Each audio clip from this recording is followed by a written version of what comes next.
Alrighty, we now want to look at module number 7, what has to do with rational expression and solving rational equations. We want to continue our discussion of factorization because factorization is a very important part of rational expression operation. Basically, rational expression has to do with fractions, but before we get there, we want to be able to evaluate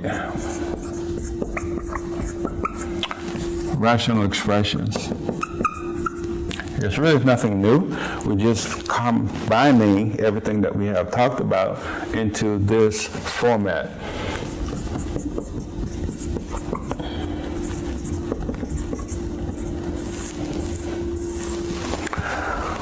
Given the expression 2y minus 3 over y plus 7, we want to evaluate that by looking at the denominator. And when we look at that denominator, we look and see whether or not there would be a value of y that would make this undefined. So the big question remains, what value of y make the expression undefined? Please keep in mind that making a statement undefined simply means that you have 0 in the denominator. For example, if I gave you 7 over 0, that would be undefined because you cannot divide by what? 0. If I gave you 5 over 0, that would be undefined because you cannot divide 0 into anything. So that's the idea about this situation. We want to evaluate this, but we want to make sure that we pick a number that will not make this undefined. So in this case, what we'll do, step 1, we will simply take the denominator, which will make it y plus 7, set it equal to what? 0. So again, you want to set the denominator equal to 0 and solve.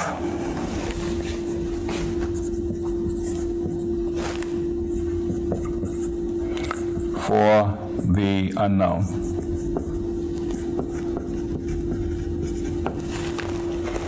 Long statement, but this is all that you're doing.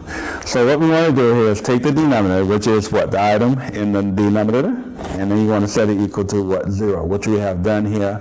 And reflecting back on solving linear equations, you should be able to solve that very easily. But let's reflect. How do you solve this equation for y? Well, we know you take the additive inverse of the what? 7. Additive inverse simply means that it's going to be the opposite sign, which is what? Negative 7. But whatever you do to one side, you have to do it to the other. So we subtract 7 from what? Both sides. 7 and the negative 7 cancel out. If you have $7, you spend 7, you don't have anything. So the only thing you have remaining is y equal to 0 minus 7 is a negative what? 7. Okay? So basically, this statement is relevant for all real numbers of y, except when y is equal to a negative what? 7. Okay? So what we do is write this in the set notation form. We have what? All y's such that y cannot equal to a negative 7. Okay? So this is what you probably will see on your program, and you would select this as your answer.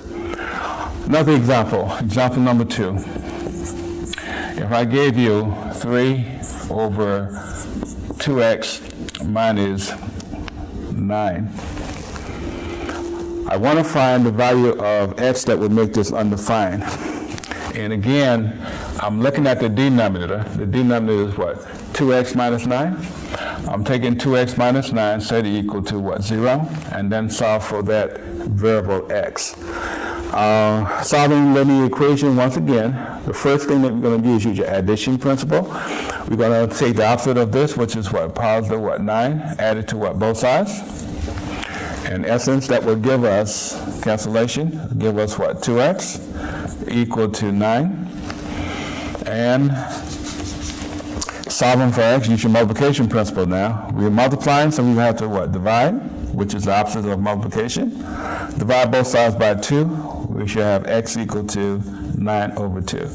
So the value of x that would make this undefined, or make it 0, will make it what, 9 over what, 2.